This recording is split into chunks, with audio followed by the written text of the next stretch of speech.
I'm Kinsley Burke.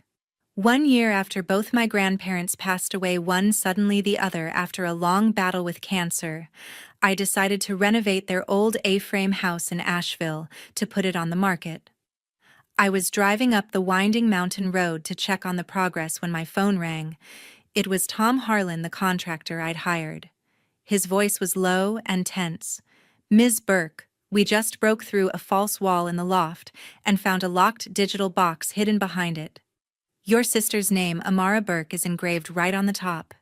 You need to get here as soon as possible. But please don't come alone. Call your parents and your sister and have them come with you." My stomach dropped. I pulled over on the narrow road, hands shaking as I dialed everyone, telling them only that something urgent had come up about Grandma and to meet me at the house immediately. When we all arrived and gathered in the dusty loft surrounded by sawdust and tools, we stood around that small black box lying on the floor. No one spoke. The air felt thick, almost suffocating. Whatever was inside wasn't just some forgotten keepsake. In that moment, staring at my sister's name etched on the lid, I knew whatever we were about to find would turn everything I thought I knew about my family completely upside down. I still get chills thinking about that instant. Before I tell you what happened next, let me know, where are you watching from right now, and what time is it where you are? Have you ever received a single phone call that changed the way you see the people closest to you forever? Drop your story in the comments below. I read every single one. The old A-frame house sits perched on the side of a mountain just outside Asheville, North Carolina, surrounded by tall pines that sway in the wind almost year-round. Growing up, my younger sister Amara and I spent every summer there with our grandparents. We'd race up the steep wooden stairs to the loft, turning it into our secret clubhouse, complete with old blankets draped over beams to make forts and flashlights for late-night storytelling sessions that lasted until Grandma called us down for dinner. The big triangular windows gave us panoramic views of the Blue Ridge Mountains stretching out endlessly, and on clear days we could spot hawks circling high above or watch storms roll in from miles away. Winter visits felt cozier. We'd all crowd around the stone fireplace downstairs, roasting marshmallows on long forks, while Grandpa repeated his favorite fishing tales from the nearby streams, exaggerating the size of the trout every time. Grandma Gertrude would sit in her worn armchair nearby, knitting scarves or quietly reviewing client folders, her reading glasses perched on the end of her nose. Grandma was a retirement financial advisor, the kind who helped seniors navigate trusts, annuities, and estate planning to protect their life savings. She often met clients right in the house, using the small den off the living room as her workspace. I'd peek in sometimes and see her explaining complex forms in plain language, making sure widows or retirees understood every detail before signing anything. In her later years, Dad Carl started visiting more frequently. He'd arrive unannounced, pulling her aside for private talks about investment ideas or specific client situations. His voice stayed smooth and charming, but I noticed how his gaze sharpened when she mentioned certain accounts or portfolios. She'd change the subject quickly, reminding him about confidentiality rules, though he'd press just a little longer each time. The loft shifted during those final years. Suddenly it was off-limits, the door locked with a new deadbolt no one remembered installing. Amara and I were in our 20s by then, visiting less often, so we didn't question it much. We assumed Grandma needed privacy as her health declined, or wanted to store medical equipment up there without us kids. Well, grandkids tripping over it. Grandpa's sudden heart attack hit everyone hard when I was 28. He was gone in an instant, no warning. Grandma fought the cancer diagnosis that followed for another full year, determined to stay independent in the house she loved. She grew frailer, spending hours in that same armchair by the fire, but her mind stayed clear. She handled her own affairs right up until the end, updating her will to leave the property directly to Amara and me. No complicated trusts since we were adults, and her only direct heirs under North Carolina inheritance laws. Amara clung to the idea of preserving the place exactly as Grandma left it, a shrine to our childhood summers and holiday gatherings. She's always been the emotional one, keeping boxes of old letters and holiday ornaments like they're sacred. But reality set in fast. The house sat empty, racking up taxes and maintenance costs we couldn't ignore. I'd built a steady marketing career in Charlotte, a solid 3-hour drive southeast through the mountains, and was saving for stability. Amara, teaching preschool near Asheville, struggled more post-divorce single mom life on a modest salary, renting a cramped apartment that barely fit her and the kid. Letting the property deteriorate felt irresponsible. I pushed for renovation, update the loft into an airy modern space with skylights and polished beams to appeal to buyers seeking that rustic chic vibe popular in the area. Selling would split the proceeds fairly, giving her breathing room for debts or a small home, and me a boost toward my own goals. That's how Tom Harlan's team got the job. His company specializes in mountain homes, dealing with steep roofs, humidity damage, and those tricky A-frame angles that regular contractors botch. We walked through together, initially mapping priorities, starting with the loft for maximum impact on listings.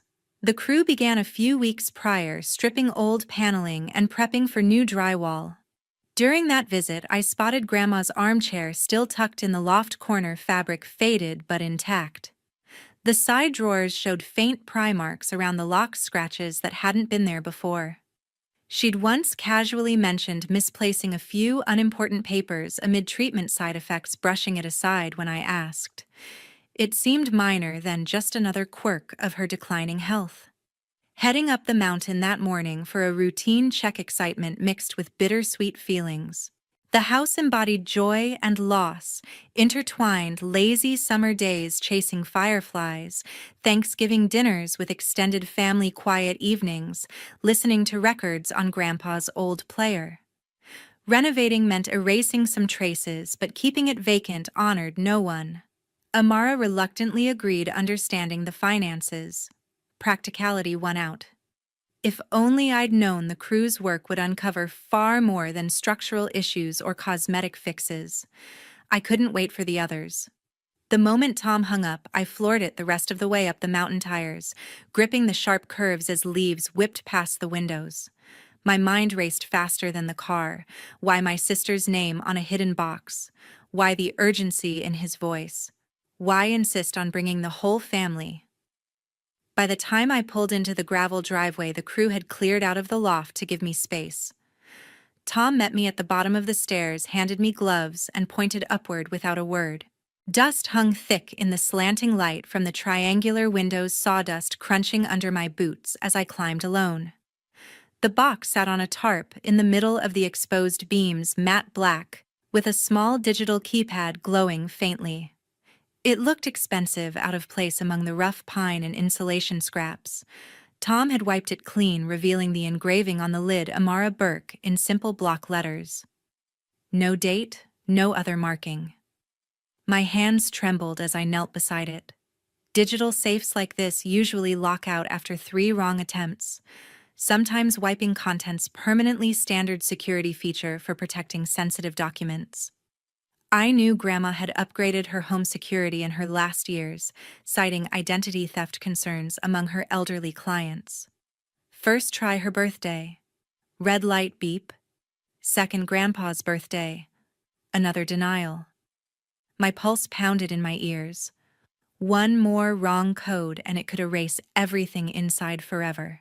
I closed my eyes, picturing her at the kitchen table entering passwords on her tablet, always reusing meaningful dates to avoid forgetting during chemo fog. Then it hit me, their wedding anniversary, the one she celebrated every year, with the same yellow roses delivered to the house.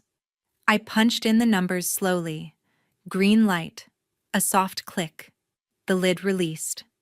Inside lay a single envelope of heavy cream paper, her favorite stationery from the local artisan shop in downtown Asheville, and a folded note on plain white stock. No USB, no stack of files, just handwriting I'd recognize anywhere. The envelope was addressed simply, "For Kinsley or Amara, open, only if I'm gone." The seal had yellowed slightly, tape brittle from time. I sat cross-legged on the cold plywood subfloor, wind whistling through gaps in the unfinished walls, and carefully slit it open.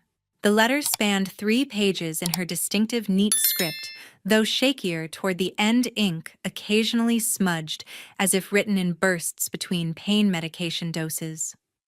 My dearest granddaughters, if you're reading this, I didn't make it long enough to handle things myself. I've suspected for many months that your father Carl has been doing something terribly wrong with some of my clients' retirement funds. It started small, odd questions about accounts pushing for introductions to wealthier seniors. Then discrepancies appeared in statements I reviewed for friends. Money moved in ways that didn't add up, always routed through entities I couldn't trace quickly. The worst part? Every suspicious transaction I've found so far ties back to information only available under Amara's name. Her social security number, old addresses, even forged signatures that look disturbingly close to hers. I don't yet have ironclad proof of how deep this goes, or exactly how he's managing it, but the pattern is clear enough to terrify me. If authorities ever investigate, Amara would be the first person flagged, because everything points to her identity. I've been gathering what I can printouts call logs, bank alerts, but my strength is fading faster than expected. The second sheet has login details for a secure cloud folder where I've uploaded copies. A colleague is helping me keep it updated when I can't. Use it carefully. Please, whatever you do, protect your sister. Don't let her take the fall for something she knows nothing about. I wanted to confront Carl directly, force the truth, but the cancer won that race. I'm so sorry I couldn't finish this for you both. All my love forever, Grandma Gertrude. The words blurred as tears welled up. She'd carried this alone, shielding us while her body failed. Guilt, anger, confusion crashed together. How long had she known? Why not tell me sooner? What exactly had Dad done? The wind picked up outside, rattling loose shingles on the roof, mirroring the storm starting inside me. I folded the letter carefully, slipped the cloud credentials into my pocket, and sat there on the dusty floor, staring at the empty box that had just shattered the foundation of everything I thought I understood about our family. The drive back to Charlotte felt endless, the mountain roads giving way to interstate traffic as dusk settled in. My mind replayed Grandma's words over and over, the shaky handwriting, the unfinished suspicions, the plea to protect Amara. By the time I unlocked my apartment door in the uptown high-rise, exhaustion mixed with dread. I set the letter on the kitchen table, poured a glass of water, and opened my laptop. The cloud login credentials stared back from the folded note, a simple URL and password combining her wedding anniversary with a phrase she'd always used for secure files, Secure Nest 1958. Logging in took seconds.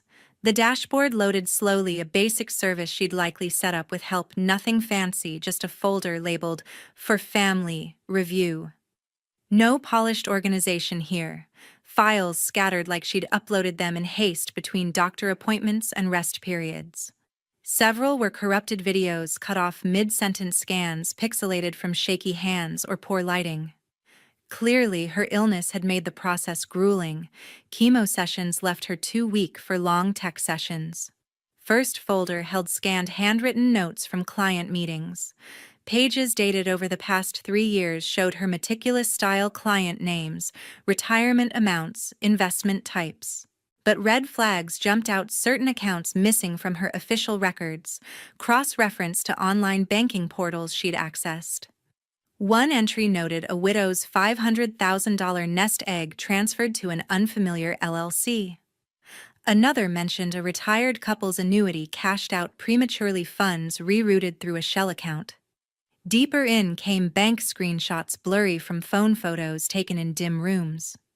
Transfers traced back to accounts bearing Amara's full name and social security number, forged signatures visible even in low res, her maiden name misspelled once, like a sloppy attempt.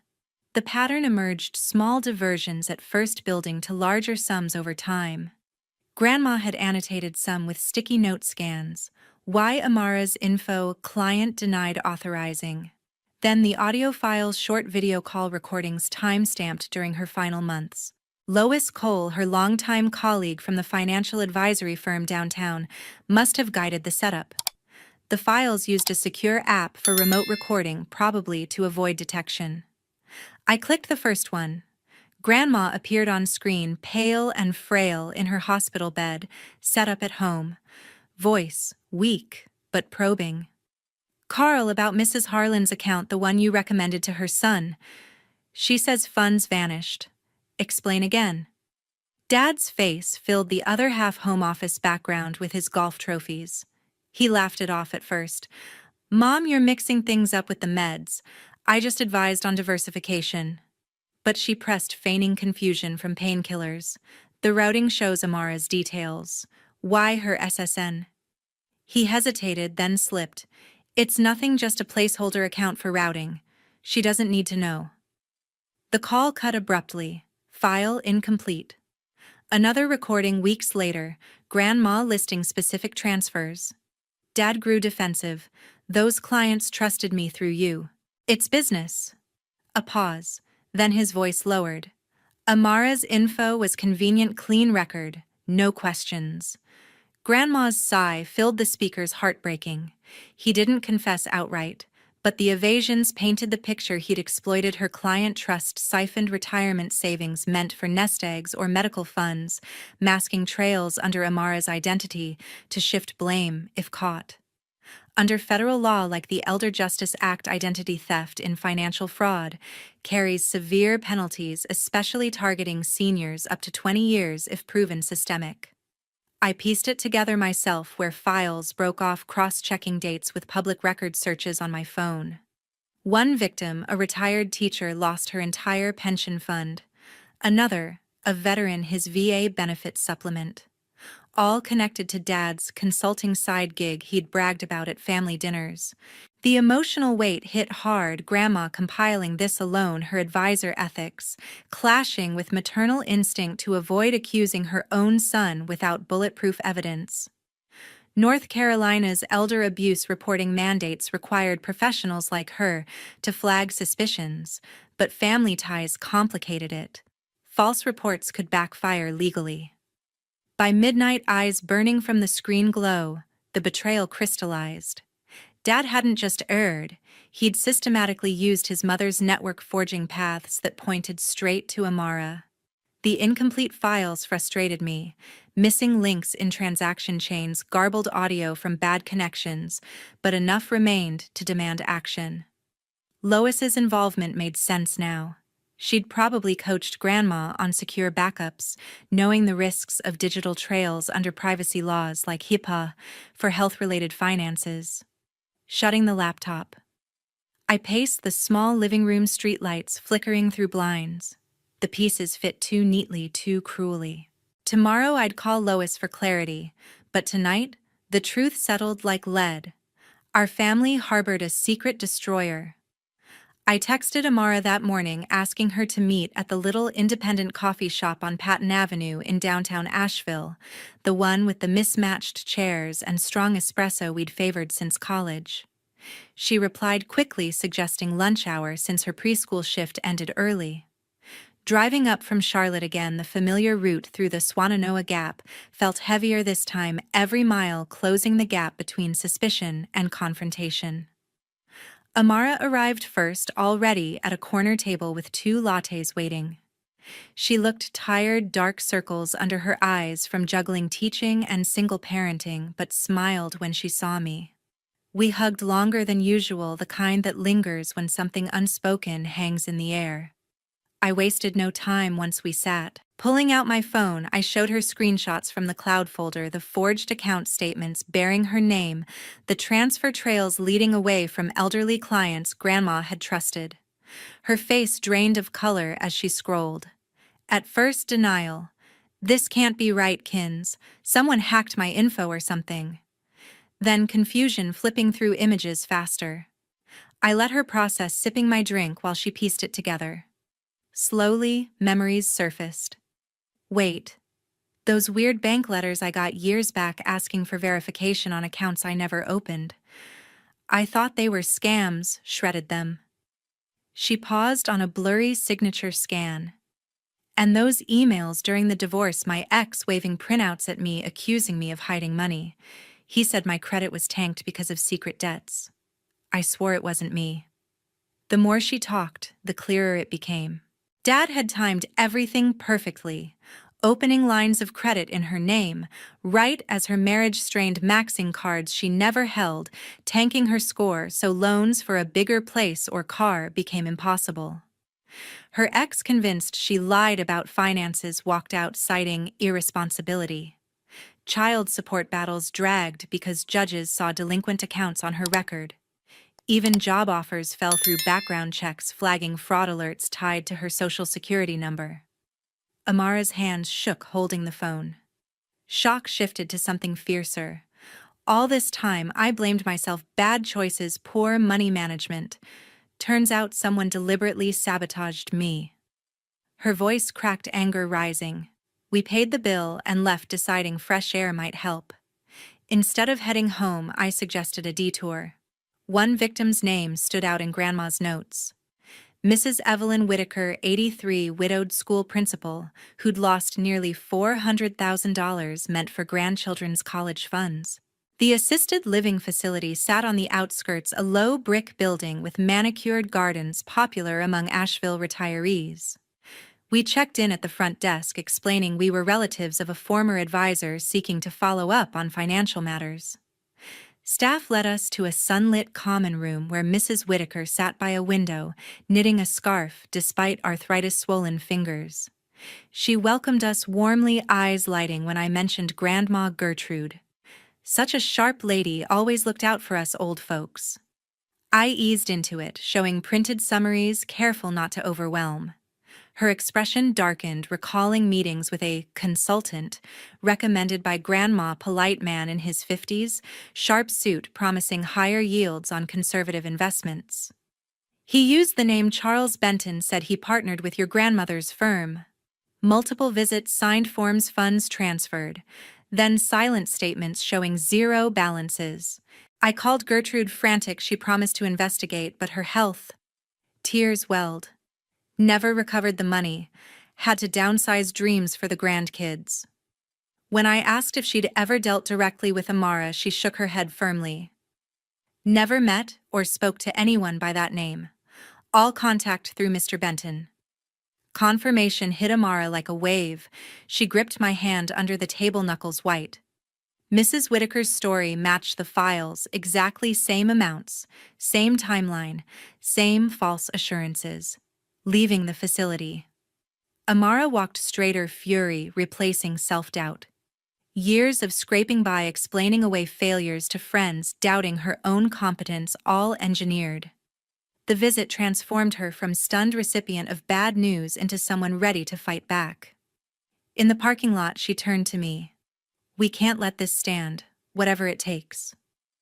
I dialed the number listed in one of Grandma's cloud notes the next morning, heart pounding as it rang. A warm but cautious voice answered, Lois Cole speaking. I introduced myself as Gertrude's granddaughter, mentioned the hidden files, and asked if she had time to talk. She paused, then suggested we meet in person. These things are better face to face. We arranged to connect at her office in downtown Asheville that afternoon, a small financial planning suite she'd shared with Grandma years ago. Lois greeted me at the door, silver hair pulled back, eyes sharp behind rimless glasses. She led me to a quiet conference room with views of the Blue Ridge Parkway traffic below. Coffee steamed between us as I laid out printed summaries, careful selections, avoiding full victim names to protect privacy under federal guidelines. Her expression tightened reading the annotations. Gertrude confided bits and pieces, she said, voice low. We argued fiercely about it. I pushed her to go straight to authorities. Elder financial exploitation is a reportable offense for advisors under SEC and state rules. But she refused, terrified any premature move would backfire on Amara. Lois explained the heated exchanges, Grandma insisting on more proof to avoid false accusations against family Lois, countering that delays risked more victims losing life savings. She wanted an airtight case so investigators would see the framing immediately. Identity theft layered over fraud makes the innocent party here your sister, the initial suspect in many probes. Lois had helped set up the cloud account precisely for backups, teaching Grandma basic encryption tools during lunch breaks. I knew her health was slipping. We raced against time. She leaned forward. You're doing the right thing now. I still consult on cases with an IRS special agent focused on elder fraud schemes, Agent Harlan Reyes. He's handled similar identity theft rings targeting retirement assets. With my permission, she called him directly, putting the phone on speaker. Reyes's voice came through calm and professional. Ms. Cole's referred cases are always solid. Send what you have through our secure portal. I'll review tonight. Uploading the intact files from home that evening felt surreal. Bank trails, audio clips, handwritten lists, now in official hands. Reyes called back quickly. The evidence impressed him: clear patterns of unauthorized transfers totaling over $1.8 million across 6 victims, all routed through accounts bearing Amara's credentials. Strong for prosecution, he said, but the framing is sophisticated. Without careful presentation, standard protocol flags, the name holder first. Your sister could face subpoenas or freezes before we pivot to the real perpetrator. He outlined risks under federal wire fraud statutes if Dad claimed ignorance or pinned it fully on forged docs. Amara's clean explanation might not hold initially without his direct admission. We need him on record acknowledging control. Reyes suggested a controlled setting, family gathering where conversation could be legally recorded under North Carolina's one-party consent law for felony investigations. No warrants needed if I hosted and consented. Lois joined the follow-up call, brainstorming logistics. The house in Asheville provided neutral ground tied to Grandma's estate for plausible cover. We crafted the invitation, a group text, claiming workers found additional paperwork in the loft, old trust amendments requiring signatures to finalize probate distribution. North Carolina probate can drag with unsigned addendums, making the excuse believable. Mom and Dad would drive up from their suburb outside Charlotte. Amara lived close enough for a day trip. Reyes coached subtlety, keep discussion, natural steer toward Grandma's client concerns without accusation, let Dad fill silences, backup audio via my phone in plain sight, no hidden devices to avoid interception laws.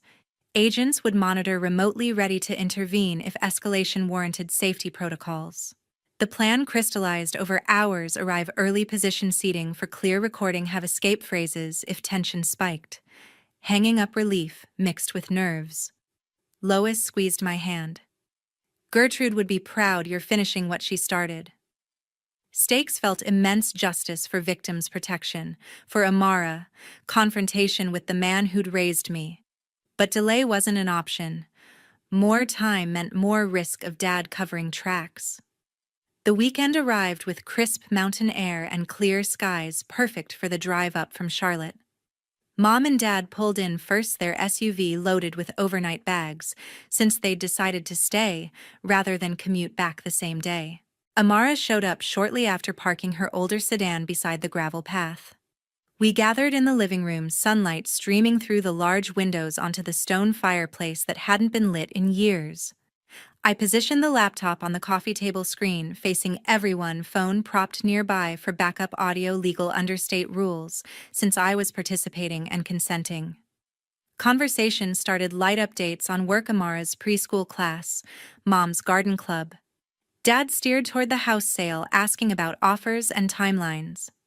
I shifted gears smoothly.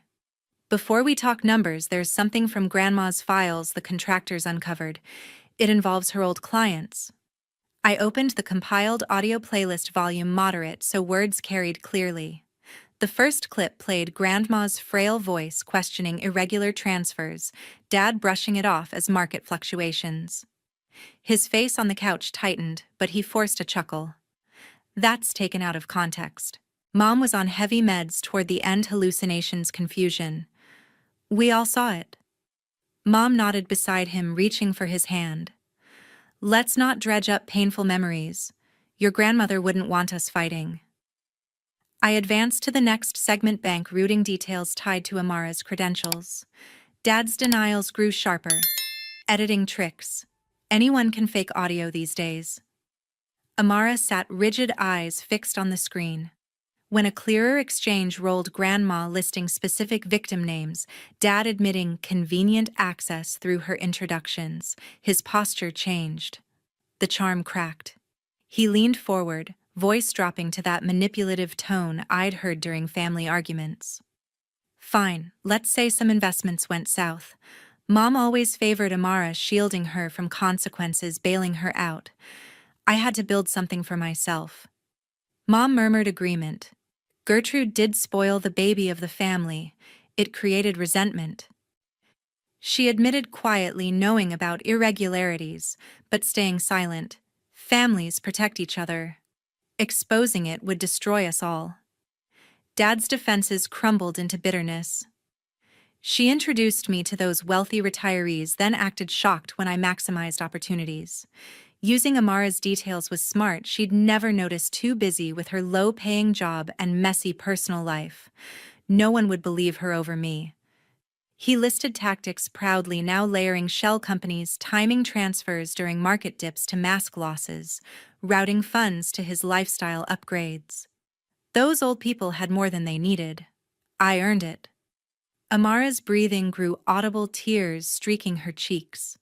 I kept steady, guiding questions to draw more specifics: victim amounts, forged forms, deliberate credit sabotage. He boasted about the precision. Amara's clean history made perfect cover. By the time anyone looked, she'd take the heat.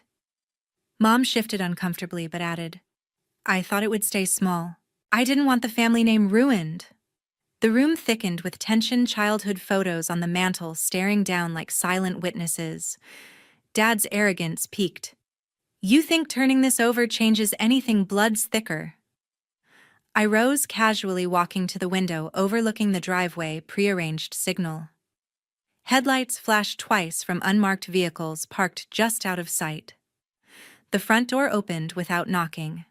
Agent Reyes entered, first badge visible, followed by 2 FBI officers in plain clothes. Carl Burke, you're under arrest for wire fraud, identity theft, and elder financial exploitation. Dad's face went ashen as cuffs clicked. Mom gasped, clutching the couch arm. Amara stood, frozen, relief and horror mixing. Reyes recited Miranda rights calmly while officers secured the scene. No resistance, just stunned compliance amid the familiar surroundings where we'd once celebrated holidays. They led him out past the fireplace, past faded family portraits. Mom followed to the doorway, calling his name weakly. Amara and I stayed inside, the weight of years lifting and crashing simultaneously. The arrest unfolded efficiently, standard procedure for white-collar cases, no dramatics needed. Vehicles pulled away down the mountain road, leaving silence in the house that now felt irrevocably changed. The investigation stretched across many months, federal agents combing through layers of shell companies and offshore routing that Dad had buried deep. Prosecutors built an airtight case under the Elder Justice Act and wire fraud statutes, charging him with systematic exploitation of vulnerable seniors, a felony carrying steep mandatory minimums when victims exceed certain ages. The evidence from Grandma's files, combined with his own recorded admissions, left little room for defense. He accepted a plea deal to avoid a trial that could have added decades, 22 years, in a medium-security federal facility in Butner, North Carolina, with no early parole eligibility under current guidelines. Asset forfeiture followed swiftly. The Charlotte house, 4 bedrooms, manicured lawn, all purchased with diverted retirement funds, went to public auction through the U.S. Marshals Service. Luxury vehicles, investment portfolios, even collectibles from his office were seized and liquidated.